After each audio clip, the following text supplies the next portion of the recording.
Hello दोस्तों, मैं दिनेश चौधरी फिर से एक बार आप सभी का स्वागत करता हूँ आपकी इस छोटी सी क्लास में, जहाँ हम छोटी-छोटी बातों के माध्यम से अपने आप को बड़ा बनाने की, अपने आप को विकसित करने की और उससे भी कहीं ज़्यादा अपनी जो समस्याएँ हैं, हमारी जो कमियाँ हैं, उनको दूर करने की कोशिश करते हैं।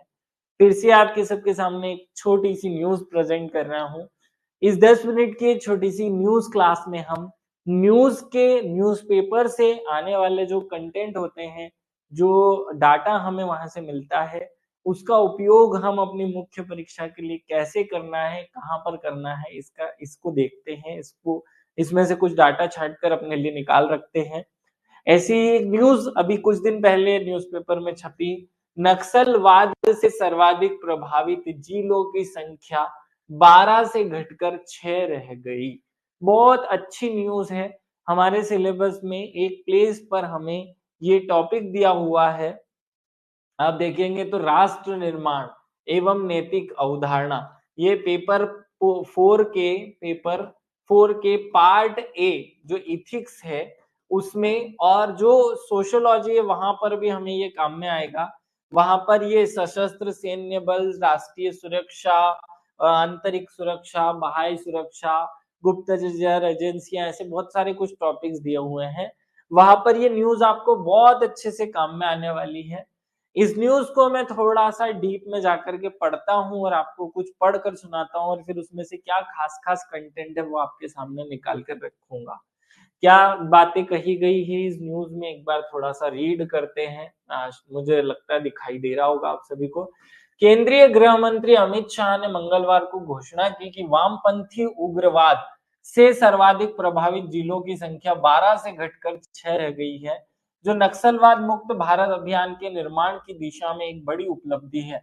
शाह ने कहा कि प्रधानमंत्री नरेंद्र मोदी के नेतृत्व वाली सरकार ने नक्सलवाद के प्रति निर्मम दृष्टिकोण अपनाकर और सर्वांगीण विकास के लिए अथक प्रयास करके सशक्त, सुरक्षित और समृद्ध भारत का निर्माण कर रही है।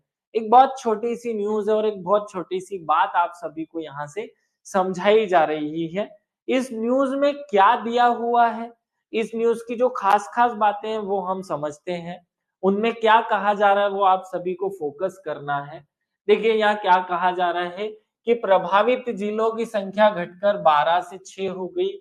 अब यहाँ समझना होगा कि किन जिलों की संख्या 12 से 6 हो गई है। अब हम आगे उस पर बात करेंगे क्योंकि मैं इसको ओवरव्यू भी समझाने वाला हूँ, लेकिन अभी आप केवल फैक्ट रटने वाला काम याद कर लें। नक्सलवाद के प्रति निर्मम दृष्टिकोण सरकार ने अपनाया हुआ है और सर्वांगीण विकास के लिए अथक प्रयास सरकार कर रही है। सशक्त और समृद्ध भारत का निर्माण करना ये सरकार का लक्ष्य है। सरकार ने ये घोषणा की हुई है या हमारे लिए ये लक्ष्य रखा गया है कि 31 मार्च 2026 तक हम भारत को नक्सलवाद फ्री घोषित कर देंगे, नक्सलवाद फ्री देश घोषित करेंगे। 31 मार्च 2026 तक पूरी तरह से जड़ से उखाड़ फेंकने के लिए प्रतिबद्धता घोषित की गई है। अगर प्रीलिम्स परीक्षा या कहीं पर भी ये प्रश्न आए तो हम कह सकते हैं कि सरकार ने 2026 तक इसे समाप्त करने की घोषणा की है। अब यहाँ समझते हैं, एक शब्द यूज हुआ वामपंथी उग्रवाद। वामपंथी उग्रवाद या लेफ्ट विंग एक्सट्रीमिज्म कहा जाता है इसे, LWE। प्रभावित जिले, सबसे अधिक प्रभावित जिले, देखो क्या हुआ, नक्सलवाद के बारे में जब ये सरकार, वर्तमान सरकार या जो बीजेपी समर्थित सरकार है, जब ये आई तो इन्होंने घोषणा की कि भाई हम नक्सलवाद को तो आगे नहीं बढ़ने देंगे, नक्सलवाद तो हमें झेला ही नहीं जाएगा।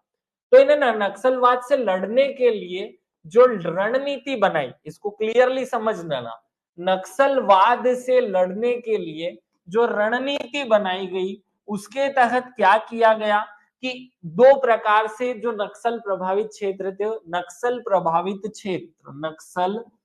प्रभावित क्षेत्र को दो भागों में बांट दिया गया।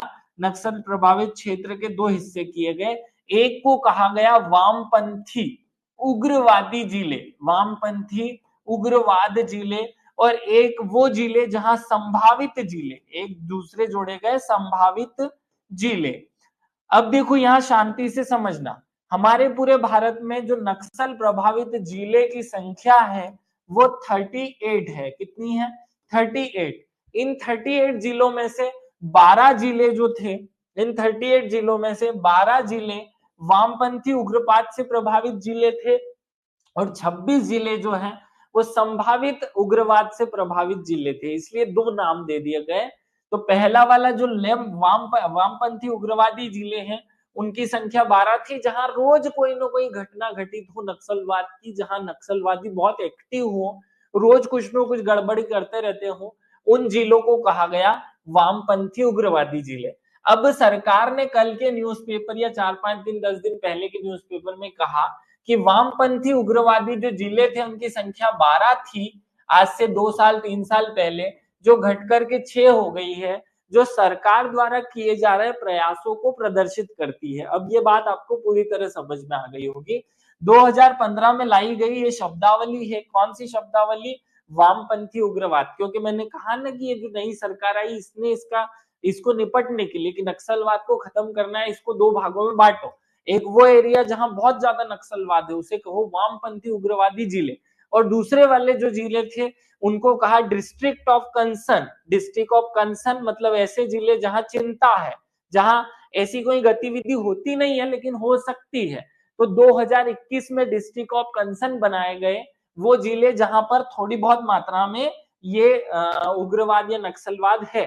देश में कुल प्रभावित जिलों की संख्या कितनी है? 38 है। उसमें से 12 जिले जो हैं वो लेफ्ट विंग वाले हैं, मतलब वामपंथी उग्रवाद वाले LWE जिले कहलाते हैं, और जो 26 जिले हैं वो सीधा डिस्ट्रिक्ट ऑफ कंसर्न कहलाते हैं। क्या कहलाते हैं? District of concern, DOC। इस तरीके से हमारे यहाँ नक्सलवाद प्रभावित कुल 38 जिले हैं। अब क्योंकि 38 में से जो 12 जिले प्रभावित थे उसमें से 6 कम हो गए हैं, तो यहाँ बचे 6 और नीचे जो 26 है वहां तो वैसे ही कम है, तो ये 26 के 26 ही है। अर्थात वर्तमान में नक्सल प्रभावित जिलों की संख्या 32 रह गई है। ये पॉइंट आपको याद रखना है। और इसके आगे बढ़ते हैं कुछ और फैक्ट।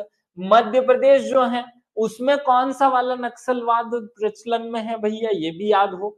देखो मध्य प्रदेश में जो नक्सलवाद है वो दो प्रकार के जो नक्सलवाद के प्रकार बताए गए या दो प्रकार से उसको बांटा गया। उसमें जो खतरनाक वाला नक्सलवाद है जिसे वामपंथी उग्रवाद कहा जाता है वो नहीं है। यहाँ पर केवल DOC मतलब डिस्ट्रिक्ट ऑफ कंसर्न, मतलब जहां चिंता है जिलों, जहां जिन जिलों में हमें चिंता की बात है, थोड़ी बहुत समस्याएं हैं, उनके रूप में आता है, ऐसे जिलों में आता है।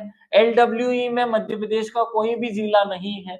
मध्य प्रदेश का केवल एकमात्र जो नक्सल प्रभावित जिला है वो बालाघाट है, जो कि केवल संभावित जिलों में आता है। मध्य प्रदेश में नक्सलवादी आत्मसमर्पण पुनर्वास सह नीति 2023 में चलाई गई थी, जिससे हम नक्सलवादियों को पुनर्वास करवाने की कोशिश कर रहे हैं।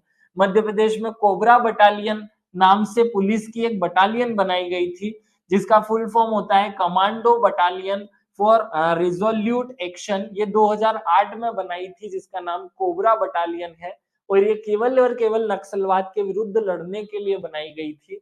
एक पुलिस ने हाक फोर्स नाम का एक गठन किया, एक दल बनाया। ये 1998 में मध्य प्रदेश की जो सशस्त्र बल हैं उनके माध्यम से बनाया गया था, या उनके सैनिकों का उपयोग करके बनाया गया था। 2017 में केंद्रीय गृह मंत्रालय ने समन्वय सिद्धांत लागू किया था। समन्वय सिद्धांत के तहत नक्सलवादियों को आत्मसमर्पण के लिए प्रेरित किया जाता है और फिर उनकी जिंदगी को खुशहाल बनाने, उनके कौशल का विकास करने का सरकार प्रयास करती है। 4-5 हमें शब्दावली यहाँ से मिली, जैसे समाधान सिद्धांत 2017 में आया, जैसे हॉक फोर्स 1998 में आया, जैसे कोबरा बटालियन 2008 में आया, जैसे नक्सलवाद की पुनर्वास सह राहत नीति 2023 में आई, और जो नक्सलवाद प्रभावित जिले हैं उनमें मध्य प्रदेश का केवल एक जिला बालाघाट है। हमारे पूरे भारत में आपको यह पूरी अच्छे से याद रखना है कि नक्सलवाद को वर्तमान सरकार ने दो भागों में बांट दिया है भैया। एक तो लेफ्ट विंग वाले जिले, वामपंथी उग्रवाद वाले, क्या नाम है? वामपंथी उग्रवाद वाले जिले, उग्रवाद वाले जिले, और दूसरे हैं सामान्य, जहां केवल चिंता है, चिंता, और जिनको डिस्ट्रिक्ट ऑफ कंसर्न कहा जाता है, डिस्ट्रिक्ट ऑफ कंसर्न कहा जाता है। टोटल जो जिले हैं उनकी संख्या 38 है। यहाँ 12 जिले थे, यहाँ 26 जिले थे। यहाँ पर जिलों की संख्या घटकर 6 रह गई है। इसका मतलब भारत में नक्सलवाद कम होते जा रहा है और सरकार ने टारगेट भी रखा है कि भैया हम 31 मार्च 2026 तक इसको पूरी तरह नक्सलवाद को पूरी तरह समर्पण कर देंगे। रोज आपको न्यूज़पेपर में 1-2 बड़े-बड़े नक्सलवादियों की न्यूज़ मिलेगी जो आत्मसमर्पण करते हैं और सरकार की यही नीति है कि इन्हें मारना नहीं, इनको आत्मसमर्पण के माध्यम से इनको प्रोत्साहित करते हुए हमें मुख्य धारा में लाना है। मैं आशा करता हूँ कि इस छोटे से टॉपिक से आप अपने जो कंटेंट है उसमें बहुत काम की, बहुत इम्पोर्टेंट बातें जोड़ लेंगे। सभी को विशेष रूप से धन्यवाद। जय हिंद, जय भारत, भारत माता की जय। सब लोग स्वस्थ रहें, मस्त रहें और सबसे महत्वपूर्ण खुश रहें। छोटे-छोटे वीडियो से अपने डाटास को अवेयर बनाते हुए, इम्पोर्टेंट जागरूक बनाते हुए आप एग्ज़ाम में भी अपने आप को जागरूक प्रेज़ेंट करें। Thank you.